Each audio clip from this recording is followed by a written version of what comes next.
Morning, Gloria. Morning, Paul. Thanks for spending time with me today. Gloria, I wanted to kick off and just explore your long-standing relationship with the HardyGroup, with the organisation. And you and I have worked together for a decade now, but your time precedes me, where you've been a client, you've been a candidate in fields, you've been a SET member yourself, and for the last decade you've been a SET facilitator. So what do you attribute that, why has the relationship stood the test of time? I think the relationship stood the test of time because I've always had such a strong trust in the integrity of the company, and the fact that I came into my relationship with the company through being a SET member, and that was a really important time for me because it was when I just entered, I suppose, the lower executive ranks. And I found that SETs were a really important way of being able to explore the environment, the health service environment, in a safe place, and to get the wisdom and experience of other people, which made me understand the system so much better. I think that then, as a facilitator, I developed a broader relationship with the company, and that relationship was really about being able to give back to the health organisations in which I'd worked, but also to continue being in the environment that I loved to work in. Yeah. So I both felt that I could return something to the system, but also in a sense I was still in the system because I was working with people and being able to provide for them the sorts of things that the HardyGroup had provided for me. Yeah. And I think you've said to me over the years that your original touch point, if you like, with the organisation was our founder, Kevin Hardy. Absolutely. Yeah. Yeah, well, Kevin was the facilitator of my early learning sets, and also John. Two of the stalwarts, I suppose, of the beginning of the company. Yeah. And but developing a relationship with Kevin has been really important because Kevin's a man of great integrity.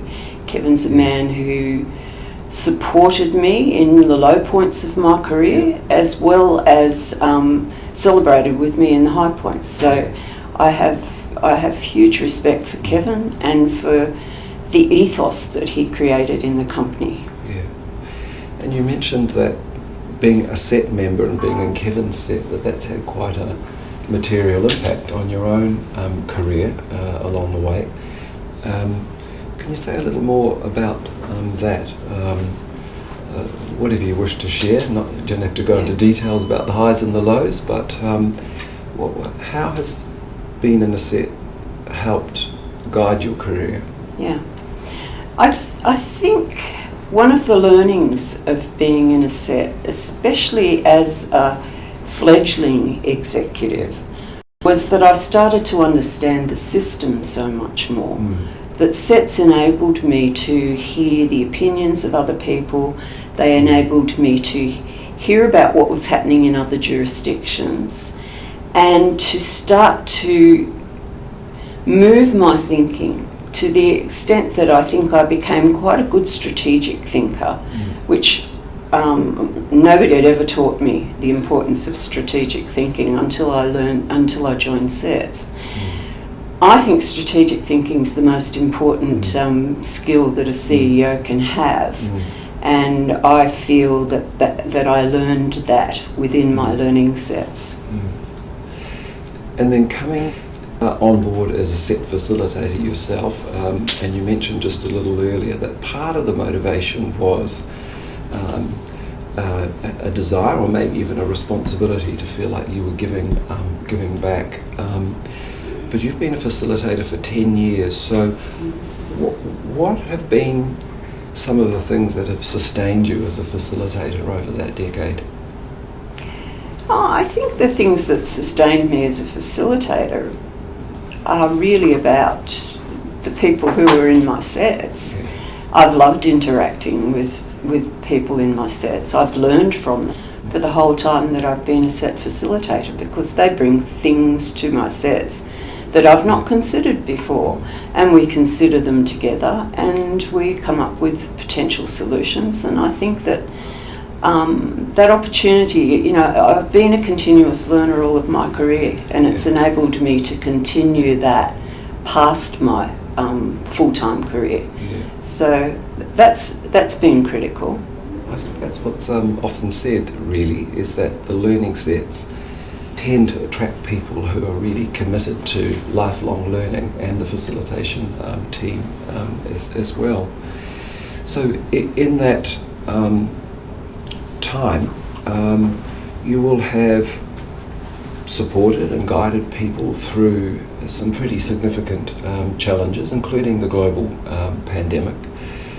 Have there been some, prevailing themes that you've observed over the years? Yeah, I think so. I think that the things that are bothering people now, or the bringing the problems that are being brought into sets, have some consistent themes. And I think those themes are things like issues emerging from the increasing politicisation of health services, so that there's not the certainty that there used to be. Change is happening rapidly, direction changes quickly. People feel that they are being, I suppose, constantly monitored in terms of the media and public scrutiny and those sorts of things. And that can be really, really difficult. So I really feel that the main thing that has changed has been that politicisation, and that's really only happened in the last 20 years. Before that there was a good separation of powers. Yes, yeah.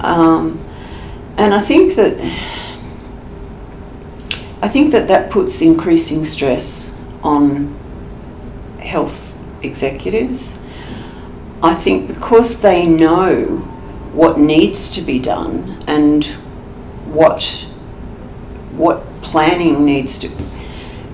For instance, health workforce is a critical issue. It takes a lot of time to plan and to build a changed health workforce. 20 years ago, we were predicting the kinds of problems that we're having now in workforce, and we had proposals to rectify those things. But because they're 20 years out, they're not listened to. Yeah.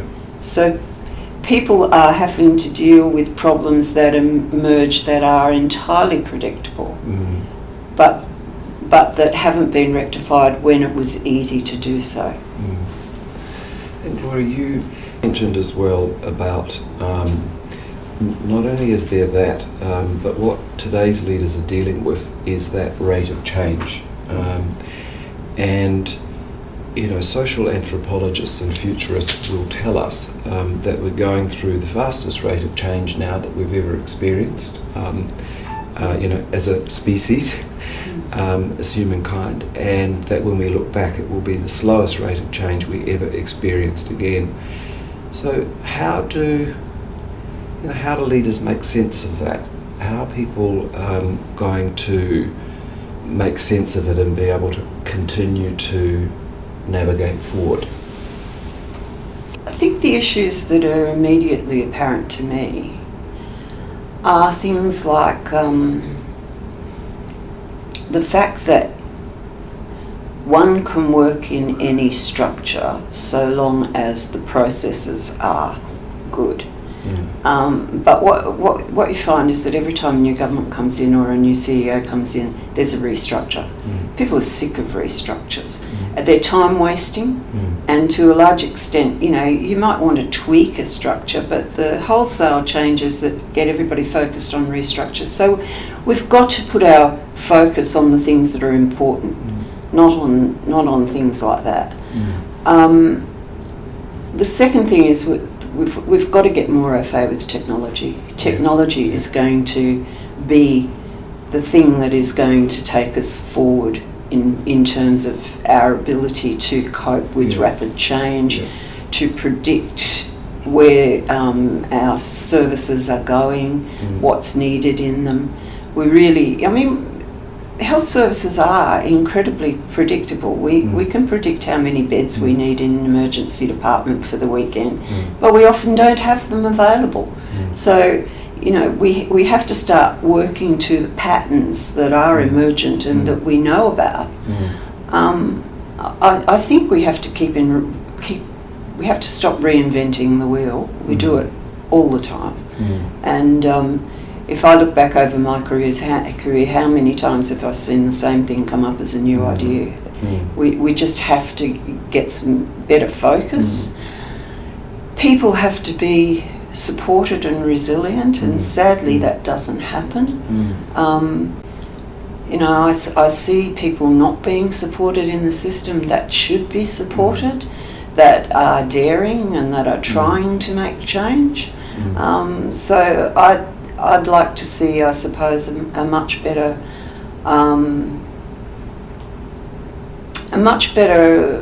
support for people who are entrepreneurial, who are wanting to change the system. And finally, I think that we have to see ourselves more as a collective of workers than as these individual tribes, because that stops everything. The tribal boundaries stop everything from happening. And recently you see that there are two new changes. Nurse practitioners are now going to work to their full skill set, which is enabling. The collaboration requirement has been taken away, and see that doctors from 4 different countries are going to be allowed entry and to work in this country. GPs, obstetricians, gynecologists, psychiatrists, from places where their courses are very similar. So that's going to improve the workforce. So there's this whole issue of opening doors rather than keeping doors closed, I suppose. Yeah, thank you. In your time as facilitator, you will have seen all sorts of terrific breakthroughs. You will have supported people through incredibly tough times in their careers. Has there been a standout moment for you, or standout moments? So what are the things that you feel most proud about in your time as a facilitator with us?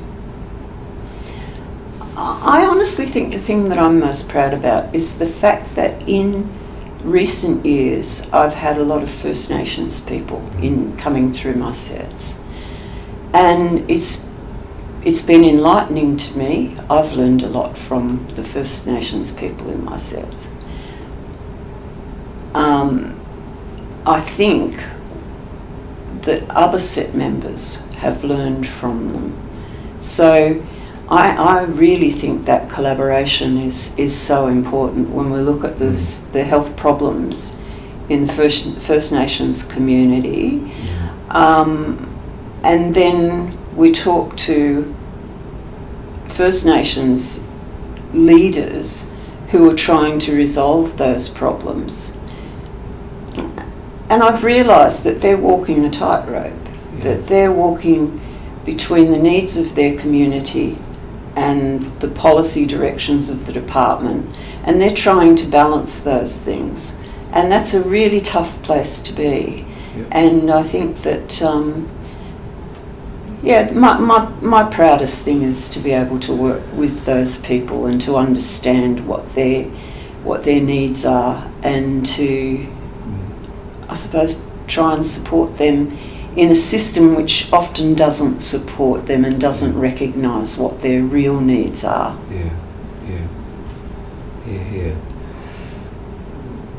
Final question from me, Gloria. You've been talking about some of those predictable and sort of long-standing challenges that we would have had the opportunity to do something a lot earlier. You've talked about the increasing rate of change, the low risk appetite to be entrepreneurial and try new things. What is your advice for tomorrow's great leaders, given that that is going to be almost certainly their experience, the environment in which they're leading? So what's your advice for tomorrow's great leaders? I suppose hone your strategic thinking. If I meet people who could be good strategic thinkers, but they're captive in the system as we know it. So, really focus on thinking strategically and thinking about how things could be different. Really focus on what will support the difference of the future, and that's what can be supported through technology, what can be supported through redesign of workforce, those sorts of things. Look outside the health service for many of the solutions. So many of the solutions exist in that intersectoral collaboration. Look to technology for what it can provide. Ensure that your strategic thinking skills are up there. Even Mintzberg said it's no longer about strategic planning because that's too slow. Strategic thinking is where we've got to be at.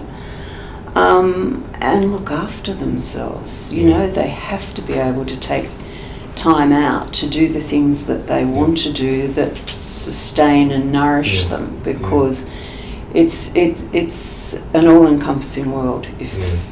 And I think we could do better things to support them. I really think that's, I remember being a CEO and never having the time to read, and I try and short-circuit that for my set members by summarising what's happening in the world. And we could be doing more of that for executives rather than making them all find their own way to solutions. You and I, we have this funny thing that we've sort of done over the years where it gets towards the back end of a year of facilitating sets, and then you tell me you think it's time to go, and then I tell you to stop being ridiculous. And we've had that conversation at times along the way, but for you, you've been really clear with me and us this year that this is your last year as a set facilitator. So what comes next for you personally? What are you looking forward to? I've reached the stage of life where I'm getting tired, and the things that sustain me are music. More than anything is music. But theatre, and I'm just looking forward to exploring all the things I've never really had time to do, although increasingly I have had time to do them in the last 10 years. I just really have so much that I want to find out who the Gloria might have been if she hadn't been a health executive. Oh, I love that. Well, thank you, Gloria. Thank you from me and from my team as well.